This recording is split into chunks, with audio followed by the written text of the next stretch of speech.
బొగ్గు గనుల్లో పనిచేసే కార్మికుల సంక్షేమం కోసం కేంద్ర ప్రభుత్వం పలు కీలక నిర్ణయాలు తీసుకుంది. కోల్ ఇండియాలో పనిచేస్తున్న రెగ్యులర్, కాంట్రాక్ట్ ఉద్యోగులకు భారీ ప్రయోజనాలు కల్పిస్తూ కేంద్ర మంత్రి కిషన్ రెడ్డి కీలక ప్రకటన చేశారు. ఇందులో భాగంగా రెగ్యులర్ ఉద్యోగులకు ₹1 కోటి అదనపు బీమా కవరేజ్తో పాటు స్వాతంత్ర్యం వచ్చిన తర్వాత మొదటిసారిగా కార్మికులు, అధికారులందరికీ ఒకే రకమైన డ్రెస్ కోడ్ ప్రవేశపెట్టనున్నట్లు ఆయన తెలిపారు. ప్రధాని మోదీ పుట్టినరోజు విశ్వకర్మ పూజను పురస్కరించుకుని సెప్టెంబర్ 17వ తేదీ నుంచి ఈ కొత్త పథకాలు అమల్లోకి వస్తాయని ఆయన స్పష్టం చేశారు. కొత్త నిబంధనల ప్రకారం కోల్ ఇండియాలోని రెగ్యులర్ ఉద్యోగులకు ₹1 అదనపు బీమా లభిస్తూ ఉందని, కాంట్రాక్ట్ కార్మికులకు 40 లక్షల వరకు బీమా వర్తిస్తుందని వివరించారు.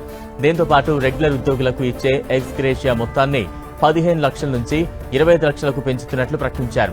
ఉద్యోగులకు గౌరవప్రదమైన గుర్తింపు ఇవ్వాలనే లక్ష్యంతో దేశంలోని అన్ని బొగ్గు గనుల్లో ఒకే రకమైన డ్రెస్ కోడ్ తీసుకువస్తున్నామని కిషన్ రెడ్డి అన్నారు. ఈ యూనిఫామ్లను కోల్ ఇండియా సంస్థే అందిస్తుందని, ఇది అధికారులకు కూడా వర్తిస్తుందని ఆయన పేర్కొన్నారు.